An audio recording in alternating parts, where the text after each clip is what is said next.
Now we're actually going to start lesson 2 of our summer of portfolio for our open animation.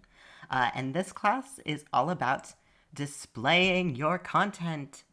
Wowza, right? Remember, we want the recruiters to have that wow face when they see all of our things. Yes, exactly. Wowza. Um, so here is like a little bit of a cookie jar. So this is a talk that Sari recommends that you watch. It's called Illustrative Wizardry. It's a Lightbox Expo talk with Espen Rasmussen, who is a Danish concept artist for Riots. And then this is a video that I really like. It's with Ian Dallas. I don't know if any of you played the game What Remains of Edith Finch, but he is the creator of that game. And then this is the Lightbox Expo video library.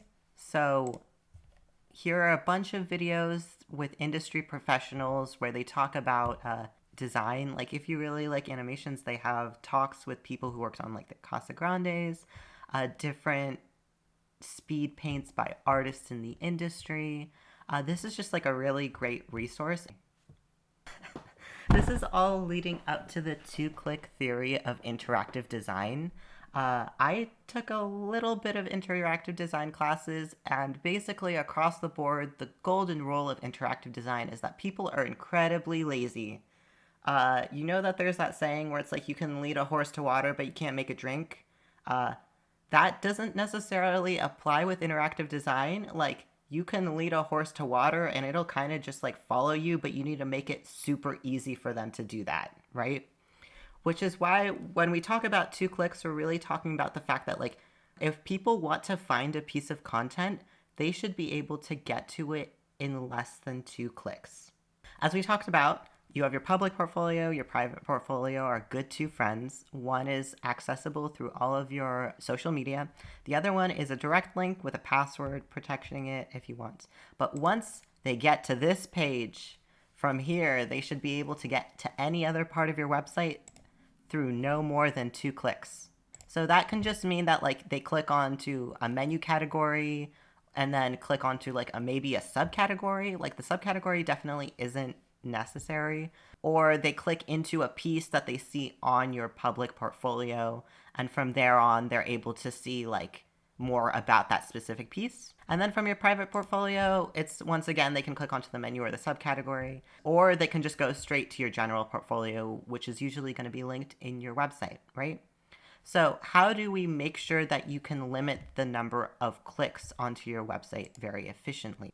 We're going to talk about this a little bit later, but if you have like an image that is so small that people feel the need to click onto it to view it bigger, that is like a waste of a click, basically. There's no problem with having that light box, but if your image is already so small on the thing that the only option they have to see it, any detail in it, is to click on it to make it bigger, that is already like kind of wasting a click. So this is basically like you want to hand your content on a nice silver platter and make it as fast to see as possible.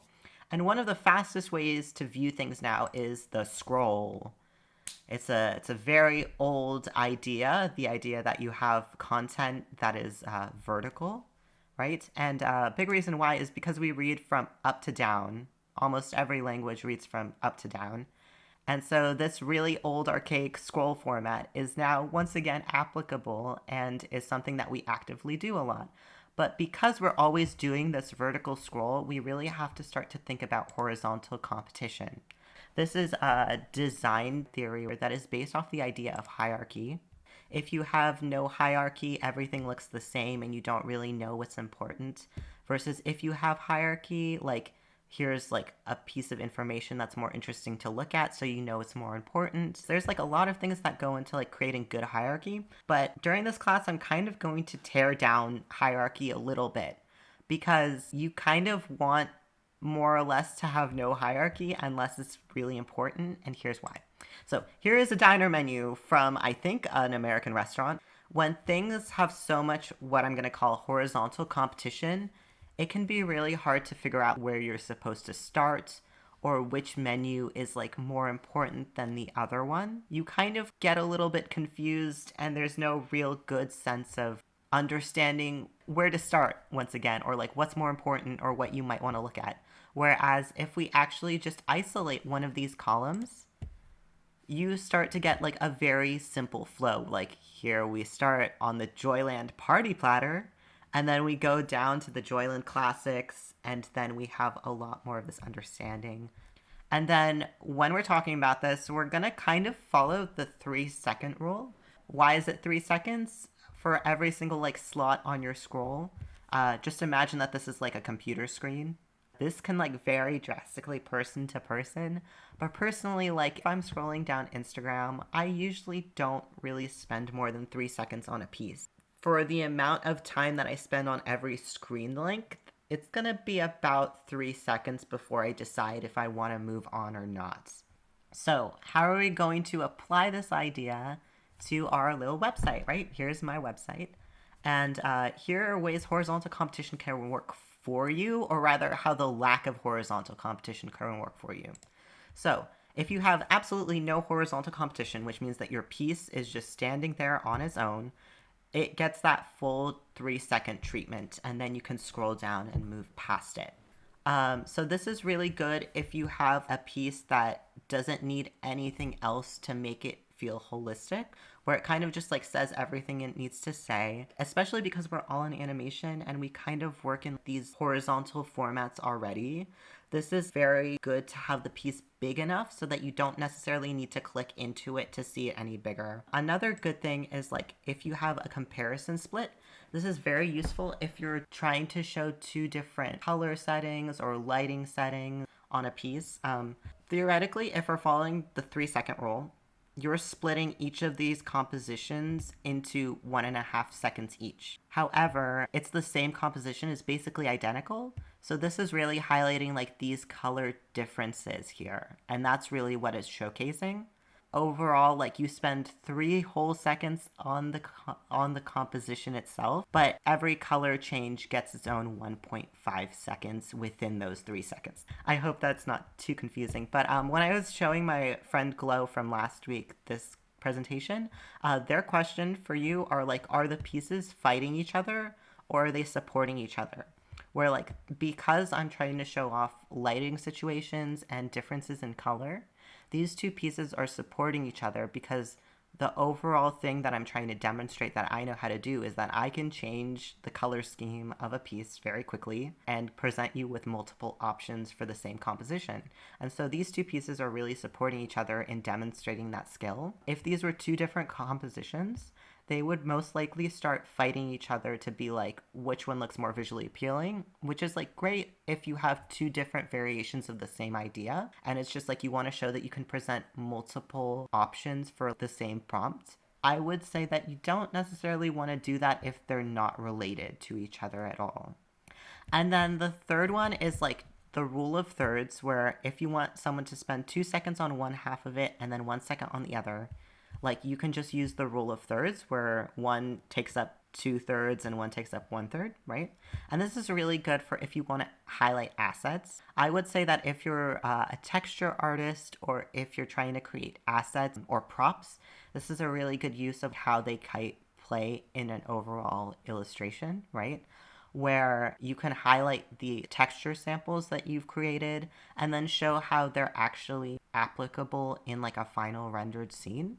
So I would definitely like use this if you want to have that comparison, but then also just keep in mind that you might want your assets, if they're more developed than these, to stand alone on their own a little bit too. There's no real standardized piece of information as to exactly which pieces you should include. There's a lot of variation in terms of what job you're applying to, what industry you're in, your own personal art style. But here are just a few good ideas. Make sure that you don't have any pieces that just feel like you're scrolling to get past them. If you have more than like 2 pieces that people feel like they're just scrolling to get past, at that point they might just like switch to like a different portfolio to look at. It all comes down to time. Like you never want to make someone feel like they're wasting their time looking at your portfolio. It's just, if you feel like this, it comes down to the entire idea of like filler pieces. Like you don't want to have any pieces that are just there to take up space, because that is mostly just like wasting the limited amount of scroll time that you get for each portfolio. And as we mentioned last class, people really only spend about 15 seconds looking at portfolios if they're like a professional recruiter. So you don't want to waste any time that you get. So a really good idea is to include pieces that convey a feeling or mood. The presentation that Sari linked at the beginning of this presentation talks a lot about how to create pieces that create a feeling or a mood. One of the reasons is simply because it's animation. A lot of people really like to see that you can create narrative in your work, even if it's not necessarily like you're a story artist. They do want to see that you're thinking about how are these spaces lived in, how do people exist here, how do people interact with this object? And then also just pieces that convey a feeling or mood are just a lot more attractive to look at and a lot more visually investive. Like by that I mean that people like to spend a lot more time looking at pieces that convey a feeling or a mood simply because they do get a little bit more emotionally invested in those pieces, right? And then pieces that you like and are proud of. This is something that one of my art school teachers used to say is that love shows. Like she would basically walk in and be like, you love this drawing, but you did not like this drawing or this drawing or this drawing. And that's because like you can really honestly tell which pieces the artist is a lot more invested in. So if you're not proud of a piece, I would recommend either just start again on it and like try to make it something that you're proud of, or just exclude it from your portfolio. I know that if you have to have more props in your portfolio, definitely invest a little bit of time into making them important to you and then give them stories that you're interested in trying to convey so that you yourself are a lot more invested in drawing the pieces that are going to be in your portfolio.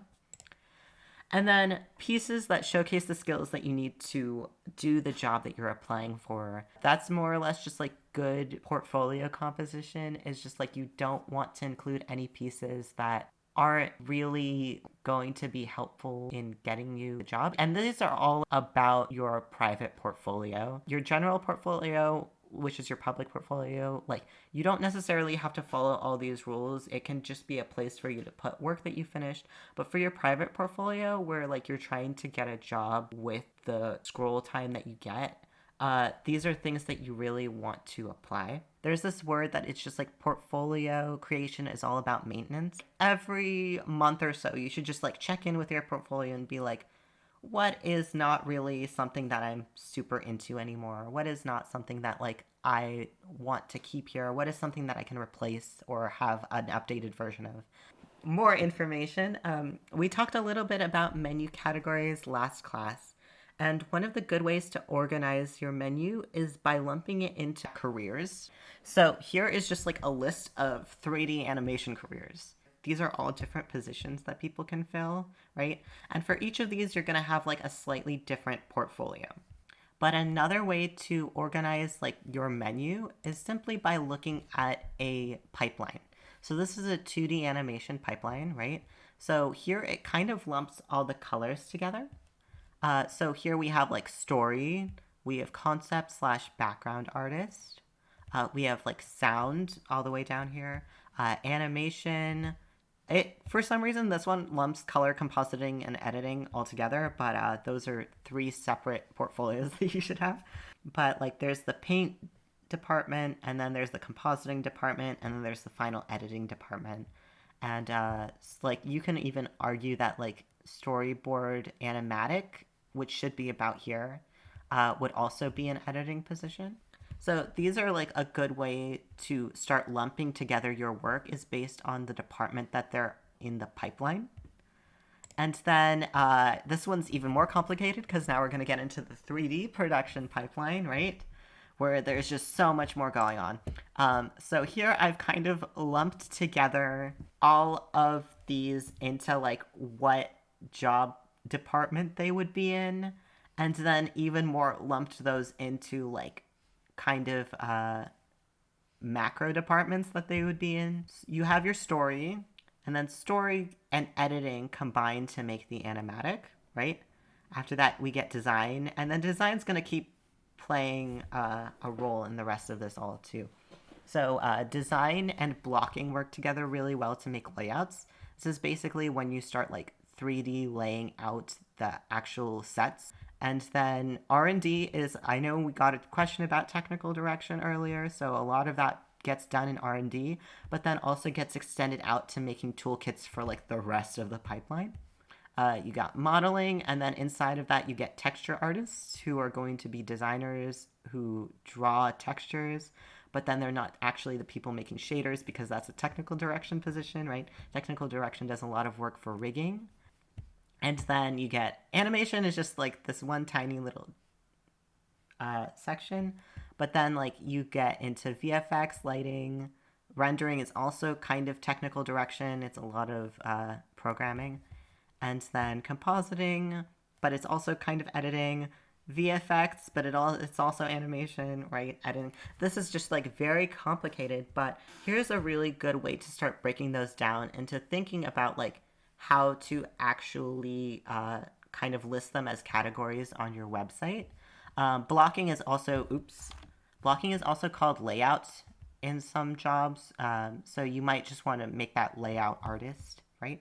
And now we're going to talk a little bit more about animation careers with Sari.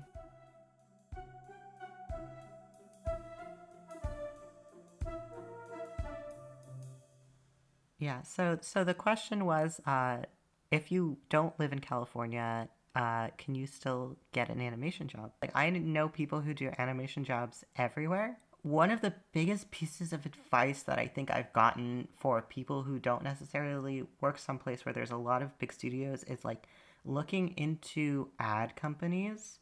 A lot of them have motion graphic and 3D animation opportunities, or even 2D animation opportunities. Like, they also need storyboard artists, and they usually have like enough content that they need to produce that they're always trying to hire. Yeah. Another thing is that like a lot of studios have smaller branches in different states. Like, I know that Atlanta is a pretty big hub for animation. Vancouver, Toronto. Outside of Maryland, there's like rural Maryland. There's a lot of game companies. They're out there. Here's a really big Google Excel sheet. A lot of people talk about this constantly, mostly because it's just very good at highlighting the fact that there are jobs everywhere.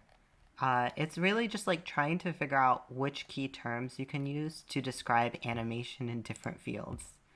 And then also being a little bit more open-minded towards the jobs that you're searching for. Like, don't just limit yourself to big name known studios. A lot of the smaller studios actually like provide work for those bigger studios too. Yeah, I'll link this. Always happy to talk about it. Yeah. Okay. Oh, also just by the way, down here are a bunch of like different fields. So you can like look up specific studios in a state, right? Go to their website and be like, "Hello, what jobs do you have here?" They're hiring. What are you hiring for? You can look at like they're hiring a 2D game artist, a 3D environment artist. These are all jobs that you can create like a catered portfolio for. Another Las Vegas company where they do 3D visualization. And then also like these smaller companies specifically, if you're open to like reaching out, like I would, especially if they're small and they don't necessarily have like a we're hiring thing, I would reach out to them. Another big thing is that like last class I mentioned WIA, Rise Up Animation. There's also the game developers chapter. But like there's a lot of local chapters that will have a lot more information about your neighboring studios. That's how I know, like, when I lived in Maryland, I basically went to, like, the game developers chapter meetups, and it's not just Bethesda there. There's, like, a lot of game companies up in Hunts Valley, and I got, like, a good amount of contacts with them just from showing up and eating their free pizza and, like, listening to their presentations. Unfortunately, you can't do that right now because of COVID, but that is an option for the future when things are hopefully going to be a lot nicer. Yeah, it also gave a lot of like good online and virtual things where it's just like now you don't have to live in a certain area to be able to access certain information. Like Discord server would not exist if like COVID hadn't happened. Yeah, where it's just like in order to overcompensate for the limitations that like the pandemic has put in place, uh like it's really neat how people have tried to maintain those connections, but I do like networking is a lot harder now. I'm not going to try and like smooth that over. Like it is definitely a lot harder now to make contacts, but there are a lot more resources now. So it's good. You can like hoard all of that information right now. And then as soon as the pandemic ends, it's over for everyone, right? You're going to roll up at the next networking meeting and you're going to like have the most amazing looking business cards, have the most amazing looking portfolio. Like we're training for that moment when we can go out and like talk everyone off their feet with our amazing work, right? All right. So speaking of which, we're going to talk about resumes. Basically, this is my resume from last class, and it's a little bit busy. I'm going to probably try and clean it up.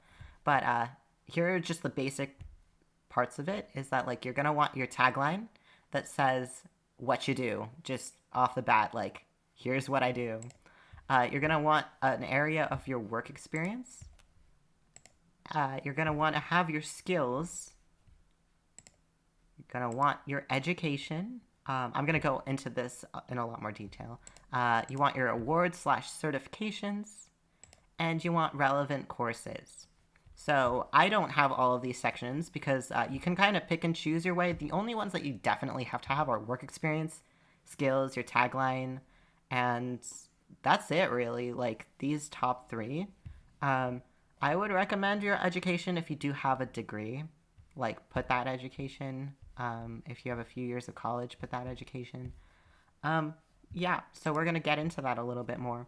Where if for your work experience, here are the things that you have to have. You have to have what your job title was. You can, like, it doesn't have to be your official job title, really, because, like, I've worked several jobs where I had a job title that was not what I did, right? So, like, technically, I was an intern, but I actually did work a specific job as an intern, so instead I just put VR developer, right? So you're also going to want to put the name of your workplace. That can be like either the company that you worked at, the school that you worked at, or whatever. But you do want to have that up there. The city or just the state or the country that it was in, right? And then you do want to put the top, like the month that you started and the year that you started to the month that you ended or the year that you ended. And then if you still work there, make sure that you put present. And that's going to also change everything to the present tense, right?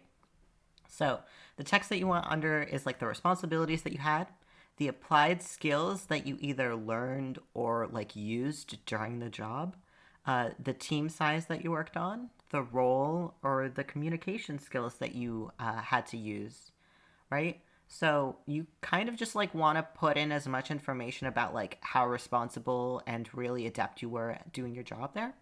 And all of this is going to be written in past or present tense, omitting the I. So what that means is that you're basically going to start all of your sentences with like, I worked in, I oversaw the, or I taught at, I collaborate with, right? If you're still working there, you're going to do present tense. If you don't work there anymore, you're going to use past tense. And then you're just going to chop off that I.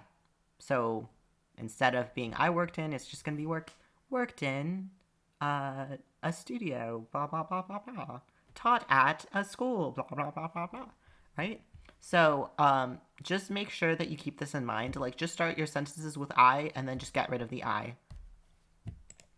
So skills. This is one of the big things that you're going to want to tailor for a job application is just like use words that appear in the job that you're applying for. List software you know will be used during the job. I wouldn't necessarily like super embellish this section. Like if you straight up don't know how to use Mari, I wouldn't say that you're an expert in Mari. I would maybe watch a few videos on Mari and then just say familiar with Mari. Like that's not a lie, right? Like I know her. I'm not friends with her, but she's out there, right? I would definitely stay away from the word expert. I would use words that are softer, like familiar, confident. Yeah, and then you do want these to be quantifiable skills that like you either have or you don't. You don't want to write something like nice personality. That's not something that you can quantifiably say that you get better at. Communication skills, specific communication skills, like you can get better at those. You can get better at patience, you can get better at interpersonal communication, yeah. You don't want to say like charming personality because like that's not a quantifiable skill. I would definitely list soft skills that haven't been shown through your work experience. Here in your work experience, I definitely want you to phrase things in a way that show that you're responsible and to like have soft skills. And then for your education, here is a big thing. You want to put the name of your school. If it has an acronym, I would also just put the acronym at the end, especially an acronym that's used more than the name of the school. And then you would put the degree that you're getting and the major. So you would say BFA animation, right? That's what I have. And then if you haven't graduated yet, you want to put candidate at the end. So if you haven't graduated, you're a BFA animation candidate or an animation BFA candidate because you haven't actually gotten an animation BFA yet. And then, if you haven't graduated yet, you should put your expected graduation month. And that is however long from the moment, like, you might be taking a year off or multiple years off between learning, but, like, from the moment that you are, that is how many more semesters you have to graduate. If I have 3 more semesters, I'm going to put, like, a year and a half away from me is where my expected graduation is based on, like, where the semester starts, right? And then you're also going to like want to put whether it's like spring or summer, not necessarily the month, but definitely the year. And then if you've already graduated, you can say graduated in this month, this year, right? Here is a good place to put your school-based awards and merit scholarships. If you received a merit scholarship while applying for the school, you can also put that here. If you had any leadership positions, like you were an orientation leader or you were a desk assistant or you were a GTI, like these are all things you can put underneath your school to show that like you were involved in the community. And I would say only put your GPA if you're like a 4.0 student. If you have less than a 4.0, I just wouldn't put it on there. Like it doesn't really matter. If a job application really wants to know your GPA, they'll have a little box that you can type it in. And then for awards, like just put the name of the award and then the year that you received it. If it's a well-known award, official selection for the Open Animation Festival, that is kind of like its own, like it kind of says what it is. But if it's something like a little bit less understandable, like if you got like the Monty Award or whatever that means, right? You can type underneath like a little bit of an exclamation. It's just like award for kindness and excellence, right? Where it's just like you might want to elaborate on something that doesn't have an explicit name. And then if you're still a student and you don't have enough work experience, you can always put relevant courses. So you would put the name of the class and the educational organization, and then just like the bare bones learning outcomes of the course. I would definitely not put more than 3. I think 3 is even pushing it. But like, again, if you don't have work experience to put, like, fill up the space, I would just like maybe put 2, especially if they're relevant to the job that you're applying for.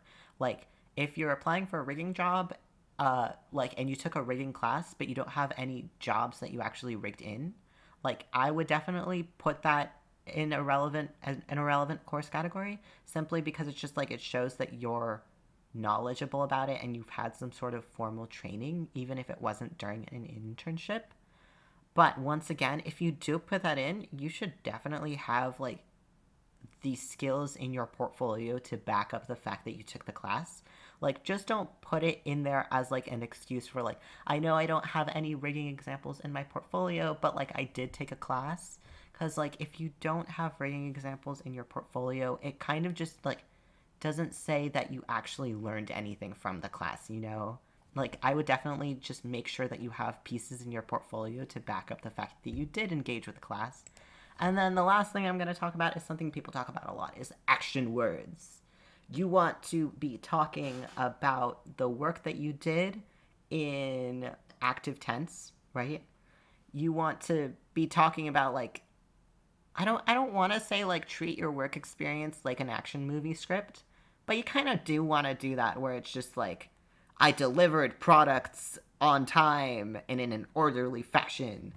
I fabricated pieces of content for a game. I expedited my, like, you kind of do want to make yourself sound like the coolest employee ever using action terms. Like, but here's just like a big example. Like every single the things that I showed at the beginning, the other schools lists of guides and stuff all have like a page dedicated to action words.